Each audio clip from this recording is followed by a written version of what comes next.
Welcome to 4th and 1, guys. We are in the postseason now, and even better, the Chiefs don't have to play this weekend. So it's a wild card weekend of the 4th and 1 podcast that you know and love so much. But we don't really have a Chiefs game to talk about.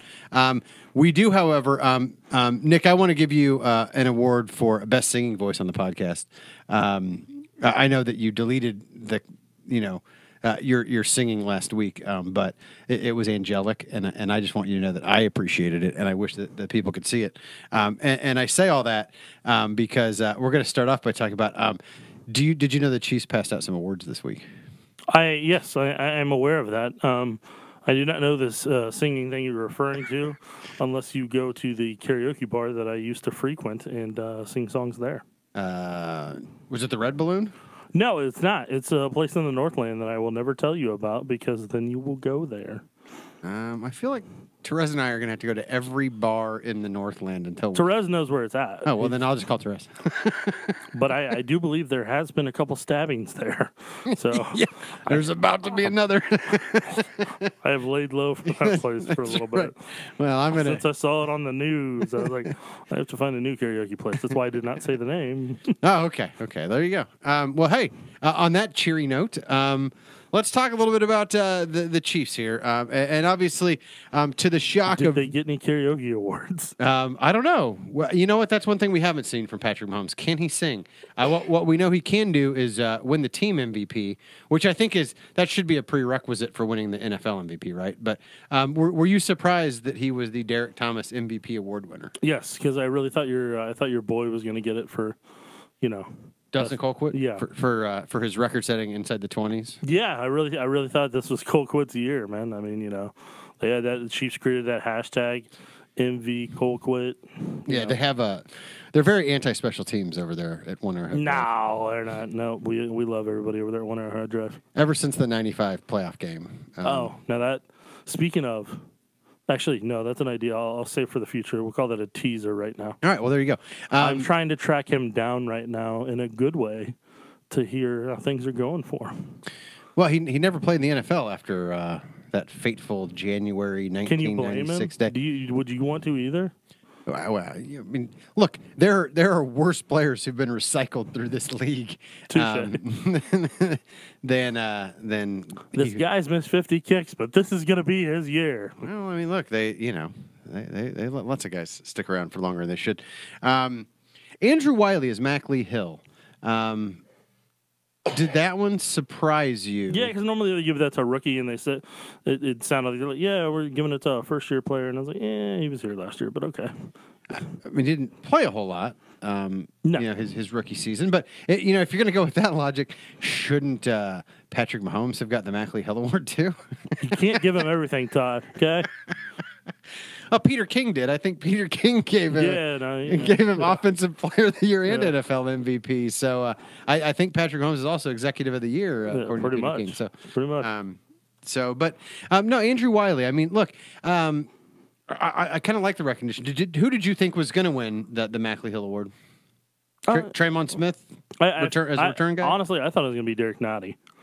Because that dude, I mean, I know their run defense isn't the best on the planet, but I promise you, without Derek Nottie in there, it'd be a lot worse, which is saying something. Yeah, no, he's played pretty well. Yeah, I mean, I think a healthy Armani Watts may have had a chance at it too, but we'll never know. We'll never know because he wasn't healthy.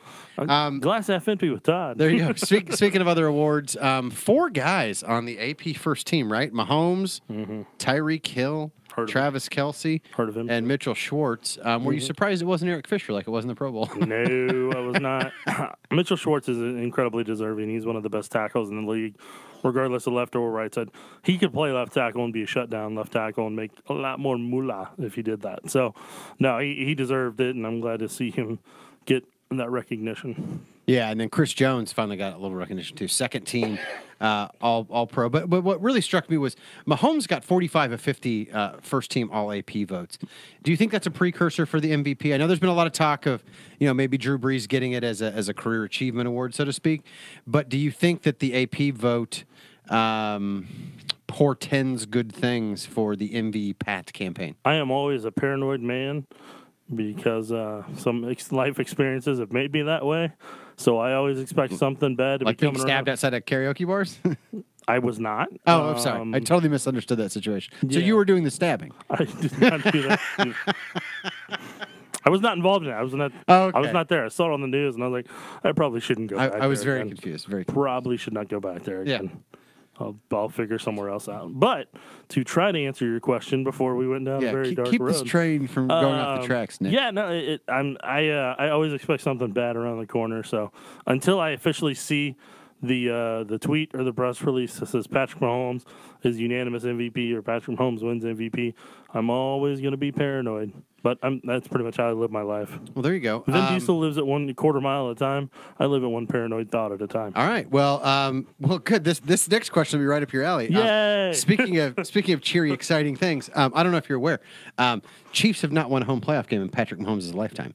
Haven't won a home playoff game since the 94 season? 94 season, but it played it in 93. Or 94, sorry. Yeah. January 94. Yeah. So... That's some guy named Joe Montana at quarterback. Joe Montana? Yeah, I'm just kidding. I was using a Waterboy reference.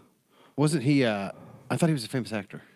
That's actually what he did after being quarterback. He went on. Did he play Joe Montana in the movie about his life? No. Was he wearing Skechers or Keds or whatever? I don't think there actually has been a biopic about him. If they can make one about Rudy, they should make one about Joe Montana. You would think. I don't think there's as much adversity in that man's life. I mean, Hollywood can make something happen. A terrible combine accident or something that happened. I'm just saying. Steve Young forcing him out too early. Mm-hmm. Yeah. He had the elbow problems too. So see, we already found two things for it. And apparently he needs soft, cushiony shoes in his old age. So, hey, we all have our struggles, man. Okay, right. We all do. It's real for him. I think he was only drafted number 3. Was not the number 1 pick. I don't know. Poor guy. Todd. I don't know how he persevered. So hey, I heard there's a game coming up some point. Well, okay, but look, the playoff history obviously from a Chiefs fan perspective, it's not good. I mean, we mentioned the 95 game. There was also the 97 playoff loss when they were the number 1 seed. Those in fact the only 2 times before this year that they were the number 1 seed, 95, 97, lost the Colts, lost the Broncos. There was the no punt game in 2003 when they were the number 2 seed. Let's see, what else? You always like to ignore the 06 game, but I don't. Well, the 06 game was not a home game though. That was in Indianapolis. Yeah, but all the playoff heartbreak comes together, home or away. But losing 23-7 when you had a terrible team is, that's not. Damon, hey, I had this discussion on Twitter Friday. Here's what I'm going to say. Damon Heward was actually a better quarterback at that point, and they put Trent Green in that game because you remember he got knocked out that year when he had that game. They still weren't beating the Colts that year. Not with that attitude. They weren't. No, they weren't beating him at all, man. That was. With Damon Heward, they at least had a shot, but they shut down. The Colts shut down that run game with Bob Sanders and stacking everybody in the box. And Trent Green, when he's going back on his passes, because he was so used to Vermeil's system that the run pass punt system that they were doing. Yeah, but there was still a 9-7 team that had no chance at winning a Super Bowl. I'm glad you were not a coach of youth sports. I'm just saying. Or be professional. realistic. I'm just saying. Look, I tell my son, look, your basketball team's probably not going to win any games, and that's okay. You're not going to the NBA, kid. My dad said we're not going to win, guys. Well, I mean, they don't appear to have much talent. That's all I'm saying. I'm just and that was probably for all those kids and their parents listening right now, I apologize. All I'm saying is, in my lifetime, the least talented Chiefs team to make the playoffs, the least deserving of the teams to make the playoffs was that 06 team. That one doesn't even register as a blip on the radar for me on the misery. It doesn't even rate on the misery. It's got a 0 on the Chiefs playoff misery index scale because it just. I didn't have any. I mean, like the Dave Zott holding penalty that erased, a Nick Lowry field goal in, I think, 92 and cost them a playoff game at Miami. That one was soul crushing because my mom also wouldn't let me spend the night at a friend's house that night. So that's really what I cried myself to sleep. But yeah, the 2006. I mean, honestly, no, that one didn't bother me. And honestly, neither the Ravens' loss in 2010 wasn't a real tough one to swallow either because the Ravens, again, were a better football team, a much better football team than that Matt Castle-led team that somehow won the AFC West.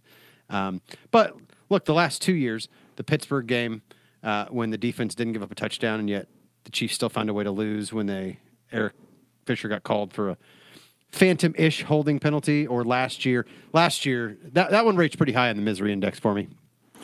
They all rate high in the misery index for me. Yeah, I mean that one. It's all right. That one's certainly the toughest one since at least 2003 in my mind.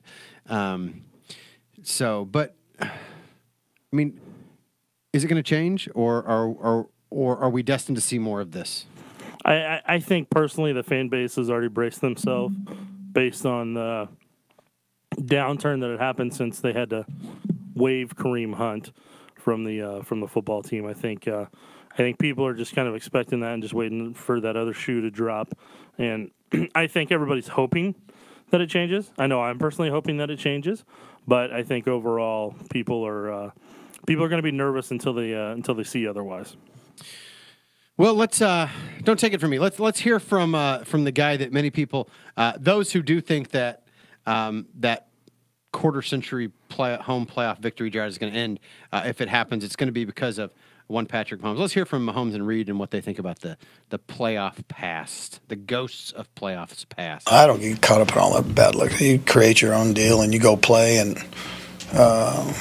we don't worry about all that stuff. I just go play and get yourself ready, go through the process, get yourself ready to go, and then it's what happens on that field when man against man, and you're playing the game. Yeah, I mean, I think a playoff run in general would mean a ton to everybody in this community, including us. And so I know with the history and stuff like that, but at the same time, I mean, we're a different generation. I mean, I'm ready to go out there and win football games at Arrowhead, and I'm excited for that opportunity, and knowing with the guys in this locker room that we're excited to go out there and play at Arrowhead and win games. Well, Andy Reid and Patrick Mahomes saying all the right things about how previous seasons don't matter, and they're excited for this opportunity. I guess we'll see, but it won't be this weekend. So rest easy, Chiefs fans. You're not going to get eliminated this weekend. So try to enjoy some playoffs. Try to get a feel for it. I know Patrick Mahomes said he's going to watch all the games this weekend. Be like Patrick Mahomes. Get your macaroni and cheese with your ketchup. Mix it all together. Sit down and watch some NFL football this weekend knowing that you're going to wake up Monday and the Chiefs will still be in the playoffs. Okay, No? thanks. I'm going to skip the ketchup and the macaroni part, but folks, he's eaten that every day since November. No? I'm just going to stare at you, and people are going to wonder why there's silence on the podcast right now. I'm just kidding. He puts ketchup in his Cheerios, guys. We'll be back on 4th and 1. Welcome back to 4th and 1. I'm Todd Palmer, joined by Nick Jacobs. Nick, I know you absolutely love Eric Bieniemy. I am. I feel like Eric Bieniemy is to Nick Jacobs as Dustin Colquitt is to Todd Palmer. That would be accurate. Okay, yes. there you go. That would be accurate. Matt Nagy was a close second there for a while. Was he? Okay. And now that he's with the Bears, he's dead to you? No, I'm still rooting for his career. I'm not. I don't talk to him now. Yeah. I don't talk to him at the pressers and ask him questions anymore.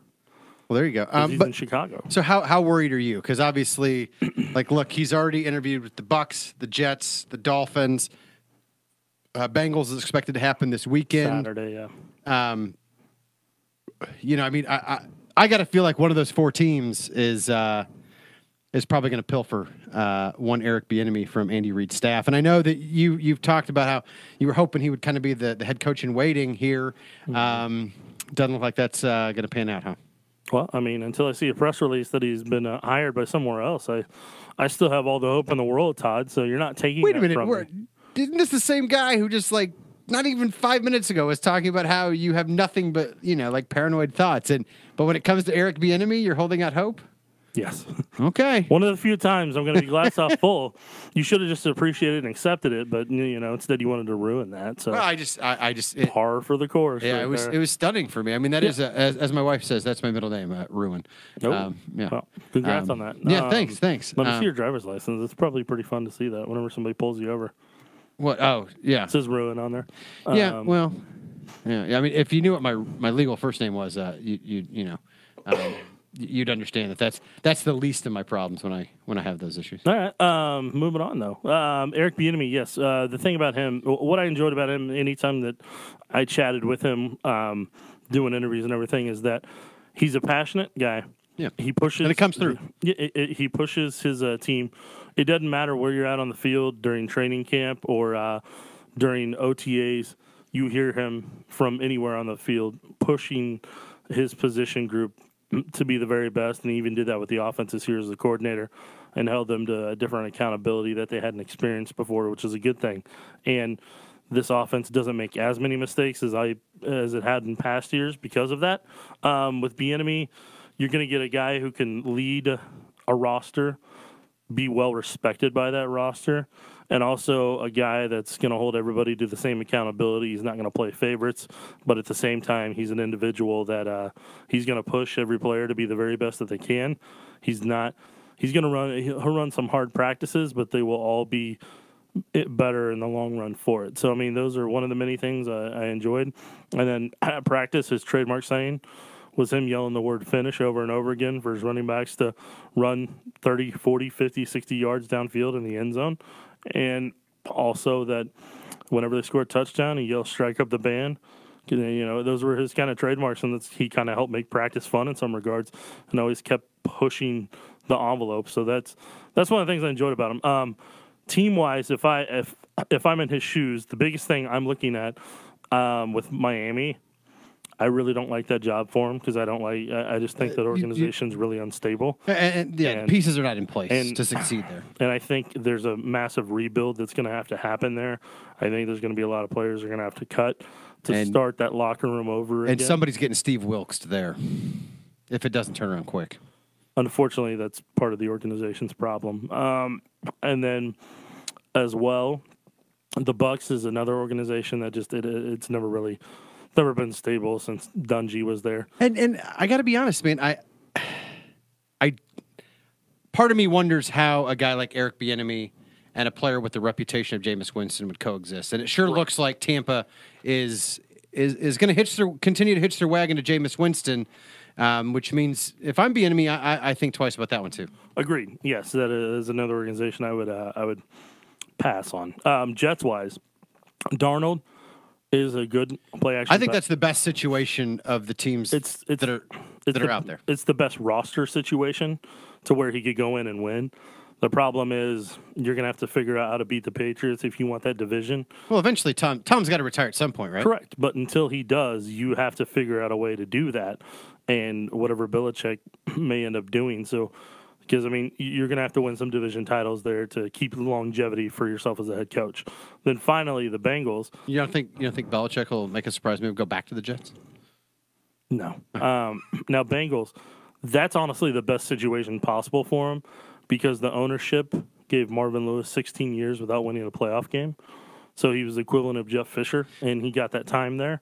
But you're dealing with Andy Dalton, and I don't know long term if that's who you want to hit your wagon to quarterback wise. Well, there's that, and then there's also so often you see teams that they swing violently one way or the other. Like people would argue they were very patient with Marvin Lewis. Right. It's very possible that they will overreact and be less patient with the next coach if things turn out worse than they did before. So I don't know that Cincinnati. I would still say I think the Jets, because they're the only situation I think where you have a quarterback in place and some decent pieces on defense. Whether you're talking Jamal Adams or guys like that on the defensive side of the ball. Leonard Williams, I think. I mean, they've got some guys. I just think that's the most attractive to me of the jobs that are out there. Although, having said that, I still don't.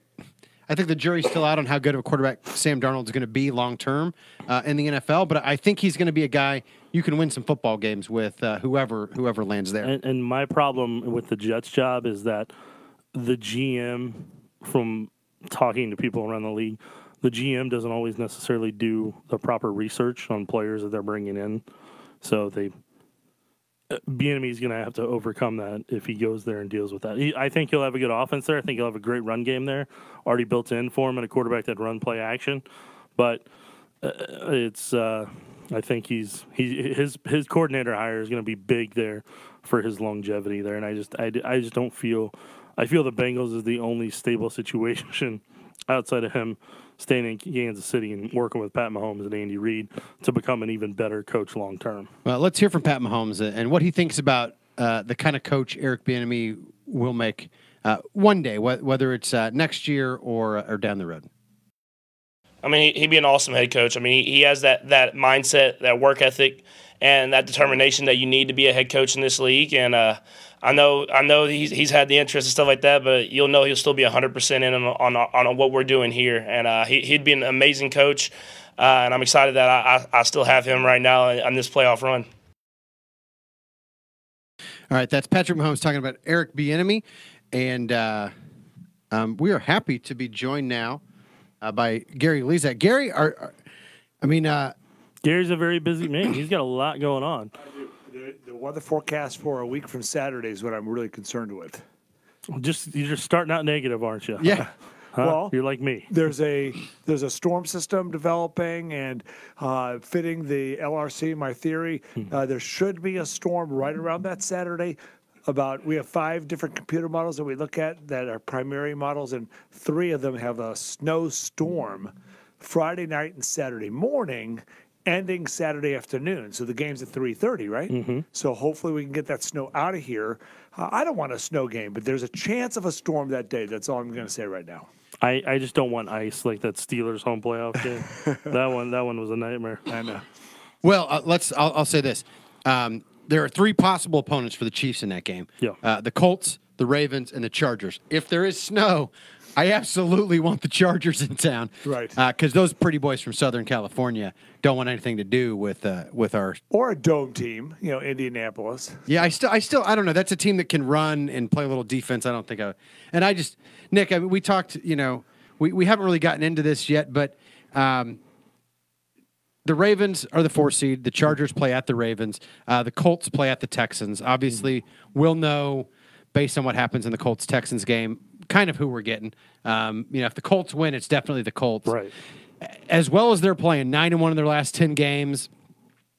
Is that a team that you think is a good matchup for the Chiefs, especially if it's in snowy conditions? Honestly, the Colts have a really good offensive line, one of the best in the league, so they're going to be able to run the ball regardless of what the weather conditions are. Yeah, two local kids, Evan Boehm from Lee Summit West, who came over from the Cardinals via the Rams practice squad, and then Braden Smith, who was a beast at Auburn, worked his way into the starting right tackle job, Olathe South kid. Mm-hmm. Yeah, and those two.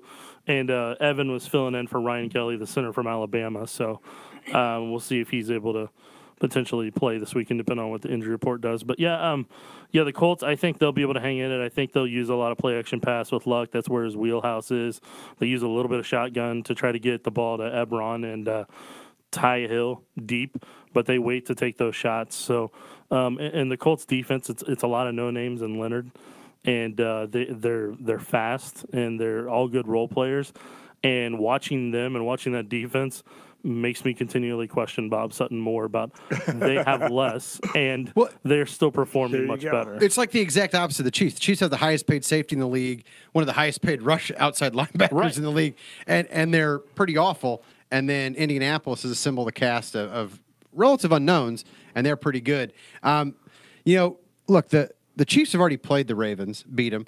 Already played the Chargers, split the season series with them. Probably should have swept them. Does it worry you at all from this anticipating maybe a Colts matchup that the Chiefs haven't played them at all? They don't really know what to expect. They haven't studied them. Do you think that would give the Colts an edge? I think the Colts coming to Arrowhead Stadium is going to give everyone the heebie-jeebies. What are you suggesting? That like the Chiefs have hilariously lost 4 games, 3 of which in excruciating fashion to the Colts franchise? It's been horrible, but we have a guy named Patrick Mahomes that's going to likely make the difference this year. And the Ravens, the Chiefs did beat the Ravens with a 4th and 9 and a 4th and 3 incredible play, a couple incredible plays. I'm not, Indianapolis would be the scary team, but I don't care who we play. I know you guys are analyzing this whole thing. The Chiefs are at Arrowhead Stadium, and I know I'm a fan. You guys know all the details. You guys just blow me away with your knowledge every week. But I know one thing for sure. The Chiefs aren't going to do it again. They are going to beat whoever they play at Arrowhead. I'm pretty sure we all felt that way about the Titans last year. See, Todd, so Gary should. No, I didn't. I didn't feel that way. I'm just saying, Gary. Honestly, I took it for granted. I was with our general manager at the game, okay? Steve Watt was at the game. Yeah. He's a Tennessee Titans Shout out fan. Steve Watt. And oh, no. It was 21 no. to 3. 21 to 3. And I looked up at him. He's sitting right next to me. He said, Steve, you guys have a very good chance of winning this game. That won't happen. That will not happen because we've got Patrick Mahomes. See, Todd, Gary should probably coach your son's youth team. He had inspiration there. Well, you guys are like, come on. He guys. probably should, but it's not going to stop them. It's not going to stop my son's youth basketball team from just picking up the ball and traveling every other place. Oh my God! So okay, frustrating. Ravens, obviously Lamar Jackson. They're running the football well. They got a great defense. Chargers, more of an offensive team. The Ravens, put it on the Chargers. Just what 3 weeks ago. Yeah, week 16, 22-10. Out in Los Angeles. It was a Saturday game, so it threw me off. But I still see that even though it's in Baltimore, the Chargers are favored in this one. Do you care who wins that game? I mean, if you're a Chiefs fan and you're sitting there Sunday, the Texans have already won. You know that you're getting the winner of this game, or potentially facing them in a conference championship. Who are you hoping goes down on Sunday? I'm hoping they get the Ravens if the Texans were able to win, because watching them the past couple weeks, I'll save it for next week in terms of the scouting report, but there's a lot of opportunities to attack them compared to last time when the Chiefs played them. So I think what their inability to pass the ball accurately, and there's certain coverages they can do to stop him. I think there's a lot more opportunity for that defense to succeed against the Ravens than there will be against the Chargers. I think the Chargers are going to have a lot of weapons that I don't know. I don't think Bob has any idea how to stop unless, like Gary says, there's a really good snowstorm. Well, I don't know. I'm sitting here and I'm hearing him put a lot of faith into. I'm seeing him put a lot of faith into one Mr. Bob Sutton. That's not putting faith. That's just if I see it on tape, I hope he sees it. That's all I'm saying. Well, or maybe maybe somebody else on the defensive staff. But do you think Phillip Rivers, is this the year that he can get something done, or do you think Patrick Mahomes has had such a better year that if they come into town, it doesn't matter, who comes in with the team? You're convinced this is the year it's over? Well, Phillip Rivers, makes mistakes. He makes mistakes, a lot of mistakes, and so I think he succumbs under pressure. I've seen it happen just too many times. He looks so great at times, and then he succumbs under pressure. So, but I don't want Rivers to come in here because I don't want the Chargers to have any chance at all at getting to the Super Bowl. So I want them out. Lamar Jackson, Baltimore, that's fine. Bring them into Arrowhead. I think we can win that game. So, but Phil Rivers, I'd be concerned. I just wouldn't want that guy. More important than Phil Rivers, Patrick Mahomes cannot allow Lamar Jackson or Deshaun Watson to get to a Super Bowl before him. Isn't that motivation enough? Well, I don't know. I mean, I think convincing Whataburger to come to town should be all be a big feat. Should be all the motivation he needs. But if he wins a Super Bowl and demands a Whataburger in Kansas City, I think he gets it. As long as he's willing to be a spokesman for their burgers, I think they would open up to the idea. Why wouldn't he? I mean, I'm just saying. Let's make that. That's honestly, I don't even care about a Super Bowl parade. None of it. I just want a Whataburger in town. I'll let Lee Steinberg, his agent, handle that one. I like Whataburger. Clearly. So that's because you're a person of good character, Gary. Yeah, there you go. So, all right, hey, let's take a quick break, and when we come back, we'll talk a little bit about Wild Card Weekend. Welcome back to 4th and 1. I'm Todd Palmer, joined by Nick Jacobs and Gary Lezak, the incomparable Gary Lezak. Thank you. Gary, thanks for being here. Sorry, we weren't able to make it work last week. I know. It's all right. Yeah, I missed the podcast. I appreciate it. You've forgiven us, though. Well, it took me a few days. It did. Now, I have things to do. We have a 4:00 news show I have to get ready for, and so I understand. This is exciting. At Wild Card Weekend, the Chiefs aren't playing this weekend. That's very exciting. And, if it weren't for Patrick Mahomes, I think the Chiefs wouldn't even be in the playoffs. So I'm excited about what's going on this weekend. It's going to be see how this all plays out. And then Monday begins the real hype into the Chiefs playing the next weekend, of course. But analyzing these games, it's just going to come down to the weather looks pretty decent for the games. And I just think that, Baltimore at home, you got to favor the home teams. So I'm going to favor Baltimore. I'm going to favor Houston. And it's probably going to be Baltimore coming into Kansas City. All right, Nick. Well, let's go through it here. Yep. We're going to start off. We're going to find out pretty quick. Colts against Texans, right? Yep, first one. We're going to know. What time is that game? That should be about 3:35. Yep. Yeah. So we're going to know pretty quick, whether it's going to be the Colts. Obviously, the two teams split the regular season series.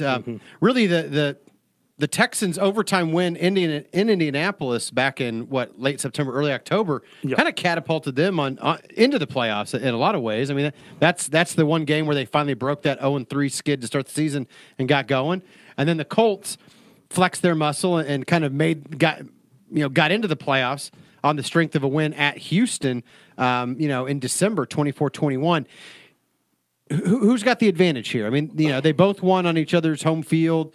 But it feels like the Colts have been playing a little bit better down the stretch. But, good defense, Tyrann Mathieu, J.J. Watt. You got Deshaun Watson and DeAndre Hopkins. I mean, how do you see this one coming down? Yeah, I fully expect the Colts to win this game because the Texans' offensive line is terrible. They've given up 62 sacks this year, and that's the most for a playoff quarterback since Randall Cunningham back in '92, I believe. So there's only two other quarterbacks. Ken O'Brien's the other one. Those are the only two quarterbacks before that had sustained 60 sacks but still made it to the playoffs. So I think that's kind of the big problem. Lamar Miller's going to be the deciding factor. If he's okay and runs well, then Houston has a shot to where Watkins isn't taking those hits as much.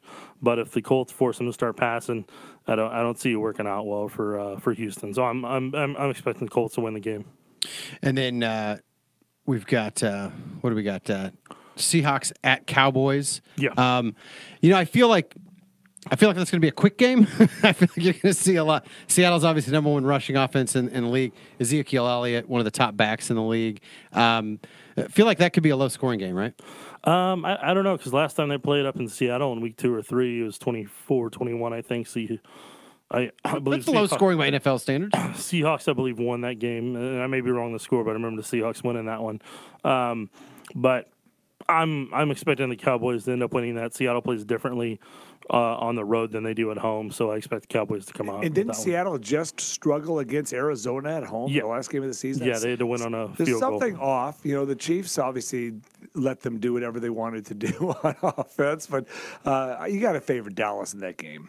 Yeah, well, Dia Wall will be extremely happy to hear that, guys. All right, so then we've kind of talked about Ravens, Ravens Chargers. Do you think the Chargers are going to pull that one out, or do you have faith in what the Ravens are doing with Lamar Jackson? I think the Chargers have more weapons now that are capable of competing against against the Ravens. But at the end of the day, I'm still picking the Ravens to win that one. I expect their defense to force Rivers into some turnovers that cost that game. Yeah, and he's a bit of a statue back there. Do you think he learned enough, Gary, having already seen him being a veteran quarterback, that he can conjure something up to pull it off in the second meeting? It's on the road. It's in Baltimore. I think the Chargers are 7-1 on the road or something like that. They're just really good on the road this year. So you got to think the Chargers are going to play well, but it comes down to breaks. Who's going to have the turnovers? And I think Baltimore is going to control that game with the running game and Lamar Jackson, and they're going to win in a close game. It'll be a close game, and it might come down to the last second. But Lamar Jackson and Baltimore prevail, and then they will be coming, because in Indianapolis, I think, is going to lose to Houston. All right. And then the last game of the weekend, you got Kevin Holmes' Bears hosting the reigning Super Bowl champion Philadelphia Eagles. We'll start with you. Do the Eagles have any chance in this one? Yeah, of course. They're the Super Bowl champions, aren't they? I mean, Nick Foles he's unstoppable Nick in Foles December and January, right? He's hot. Nick Foles. You got Nick Foles. They just won the Super Bowl, so they're going to Chicago. Trubisky hasn't been there yet, so you got to favor Philadelphia. I know Chicago Bears fans, Kevin Holmes is not going to be happy with this, but I'm going to take Philadelphia to upset the Bears at Chicago. Ooh. Are you going to be so bold? Yeah. I'm expecting the Bears to end up winning that game against the Eagles because of Foles' rib issues. Okay. I think that's going to be the big factor once Khalil and them smack him a couple times. That'll be it. That would be it right there. I So. think that'll Okay, fine. The Bears are going to win. I've been called out to the say- studio. Can you believe this? I've been called out to the studio. I just want to say, go Chiefs, go Patrick Mahomes, go Andy Reid. We're a week away from this hype, and it doesn't matter who the Chiefs are going to play. They're going to the Super Bowl. But I'll leave it to you guys. All right. Well, I'll tell you what. I think the Colts are going to win. I actually think the Chargers are going to win. And then in the NFC, I think Seattle's going to upset Dallas. I don't know why. I just have a feeling. I know Dallas has a very good defense, but I just feel like Russell Wilson's the better quarterback, and for some reason I feel like they've been up and down. They played terrible against the Niners, and they beat the Chiefs, and they played terrible against the Arizona Cardinals, but I think they're going to rise to the occasion in this one with their backs against the wall. I think they have a good formula for beating Dallas if they can figure it out. They've got a pedigree, obviously, in the playoffs, so I like their chances.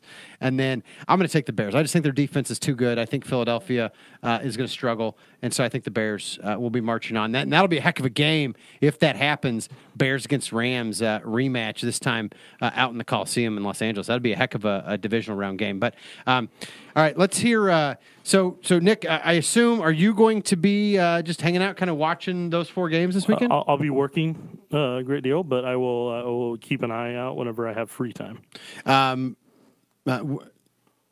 Well, let's hear from this guy, and we'll extend an invitation if he wants to watch the games. Yeah. At the 41 Action News Studios, he's certainly welcome. Yes. Yeah, I mean, you'll watch all of them. I mean, you're lucky enough that they're all kind of at different times, so you can kind of see everybody playing and seeing how everybody's playing against each other. And then at the same time, I mean, being able to just keep yourself fresh, keep your mind fresh, keep your body moving around. You don't want to take too much time off, but you do want to get your body healthy, and at the same time, you want to move around and make sure that you're still in tip-top shape. And so I'm excited for the having this bye week and getting the opportunity to play against a great team. Patrick Holmes is excited for this weekend.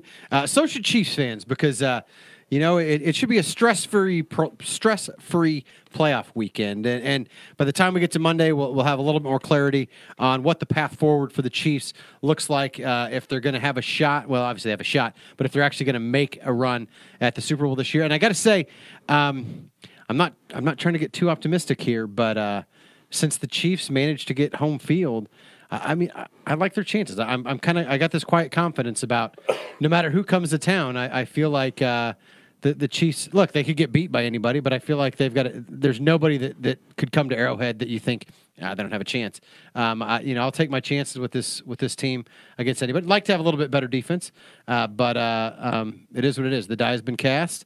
Are you feeling similarly confident, or are you going to turn into? Are you going to bite your fingernails off come Monday?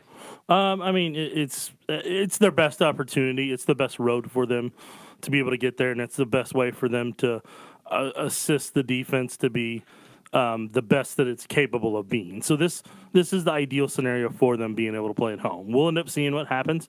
I'd like to believe that they're going to be able to win 2 games to go to the Super Bowl, but I mean, I understand how well this offense is going to have to play and how minimal mistakes they're going to have, and I still haven't seen them put a complete game together yet in all 3 phases, or where the offense can uphold everything that may happen mistake-wise elsewhere. So if they save it for the playoffs, that's great.